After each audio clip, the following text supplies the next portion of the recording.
Dini hari di Teheran kembali memicu siaga maksimum, dan kali ini peringatannya datang dari dua arah sekaligus. Pada pagi hari Kamis 23 April 2026, berita yang beredar membicarakan tentang ledakan di berbagai titik di ibu kota Iran. Suara pertahanan udara, laporan tentang drone di langit, dan tak lama kemudian muncul tuduhan yang lebih serius lagi.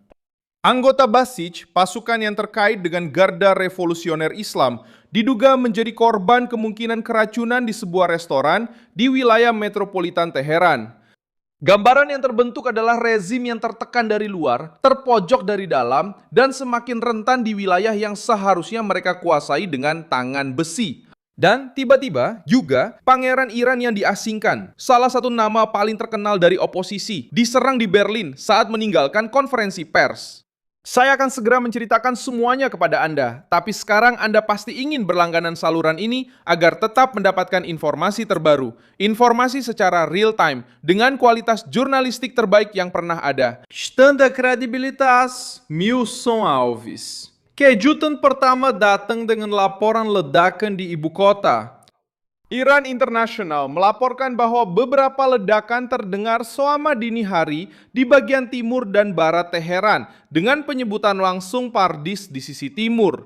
Sekitar pukul 2 dan 2.50 dini hari, laporan itu juga mengatakan bahwa suara-suara tersebut digambarkan oleh warga mirip dengan aktivasi pertahanan udara. Secara paralel, Iran Airi juga melaporkan hal serupa, menyebutkan ledakan dan tembakan anti pesawat dengan laporan di Pardis, Bomereh, Bomehen, Damafan, Chitgar, Shah, Ikots, dan Garmdari. Apa yang langsung terlihat dari hal ini sangat sederhana. Ibu kota rezim kembali mengalami malam yang penuh ketegangan militer, tanpa kedamaian, tanpa normalitas, dan hal ini jelas dirasakan oleh masyarakat. Hingga saat ini, target pasti dari ledakan-ledakan tersebut dan siapa pelaku di setiap kejadian masih belum dikonfirmasi secara resmi oleh Reuters atau Associated Press. Namun, hal ini tidak mengurangi bobot politik dari peristiwa tersebut. Ketika warga dari berbagai wilayah ibu kota melaporkan adanya ledakan, aktivitas anti pesawat, dan pergerakan di langit, pesan yang sampai ke masyarakat adalah ketidakstabilan. Dan Teheran bukan sekadar kota dalam konflik ini. Teheran adalah pusat kekuasaan, penindasan, dan propaganda rezim. Ketika ibu kota itu sendiri terbangun oleh suara-suara perang, citra kendali mutlak semakin terguncang. Laporan-laporan ini juga tidak muncul begitu saja. Dalam beberapa minggu terakhir, Teheran sudah sering muncul di berita dengan laporan ledakan, asap, dan serangan.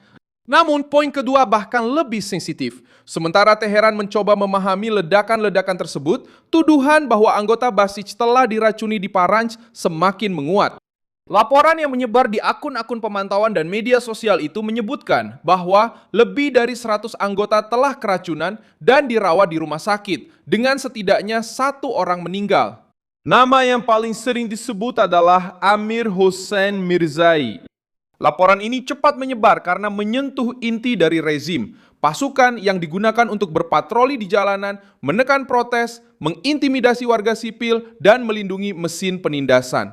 Tanggapan resmi datang dengan nada penolakan. Mereka merilis sebuah pernyataan yang dikaitkan dengan penjaga lokal Paranj yang menyatakan bahwa tidak ada keracunan massal, bahwa rumor tentang beberapa Abasiji yang diracuni adalah palsu, dan bahwa kasus Amir Hossein Mirzai adalah kasus yang terisolasi. Menurut versi ini, dia meninggal karena keracunan makanan di rumah setelah mendapat perawatan medis, dan asal-usul keracunan tersebut masih sedang diselidiki oleh pihak berwenang. Fakta penentu di sini adalah rezim tidak mengabaikan masalah ini.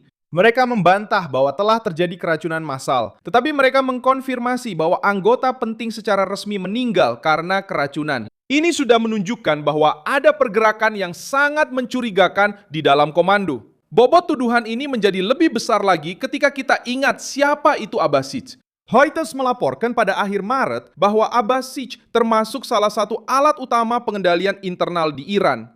Dengan pos pemeriksaan, barikade, dan patroli yang tersebar di berbagai kota karena takut akan gelombang baru pemberontakan rakyat. Reuters juga memberitakan pada 12 Maret bahwa Israel mengatakan telah menyerang pos-pos Abasij di Teheran untuk secara khusus melemahkan kemampuan rezim dalam mengendalikan jalanan. Dengan kata lain, alat yang seharusnya menebar ketakutan itu sudah diperlakukan sebagai target militer dan bagian rapuh dari sebuah struktur yang sedang mengalami keausan. Sekarang, dengan dugaan keracunan atau sabotase, citra kekuatan dari mesin ini mengalami pukulan lain. Disinilah kasus ini tidak lagi sekedar urusan polisi atau medis, melainkan menjadi urusan politik. Rezim yang bergantung pada loyalitas, pengawasan, dan intimidasi tidak boleh teriak rentan, baik di langit ibu kota maupun di dalam markasnya sendiri. Jika agen-agen yang terkait dengan penindasan mulai muncul dalam laporan tentang kontaminasi, infiltrasi, atau peracunan, dampaknya akan melampaui jumlah orang yang dirawat atau meninggal. Hal itu menyebarkan ketidakpercayaan internal, meningkatkan paranoia, dan melemahkan rasa tak terkalahkan yang selalu coba dijual oleh rezim. Bahkan, tanpa konfirmasi luas atas versi dari lebih dari 100 orang itu, fakta sederhana bahwa cerita tersebut menyebar begitu cepat menunjukkan bahwa situasi internal Iran sudah dipenuhi rasa takut, kelelahan, dan kecurigaan. Juga tidak sulit untuk memahami mengapa jenis tuduhan seperti ini mendapat begitu banyak perhatian. Iran sedang mengalami masa perang, krisis ekonomi, dan penindasan yang semakin keras. Reuters melaporkan bahwa rezim telah khawatir akan munculnya protes baru karena beban perang dan memburuknya kondisi kehidupan. Dan karena itu, mereka meningkatkan penggunaan Basij dan pasukan keamanan lainnya. Hanya saja, strategi ini ada batasnya.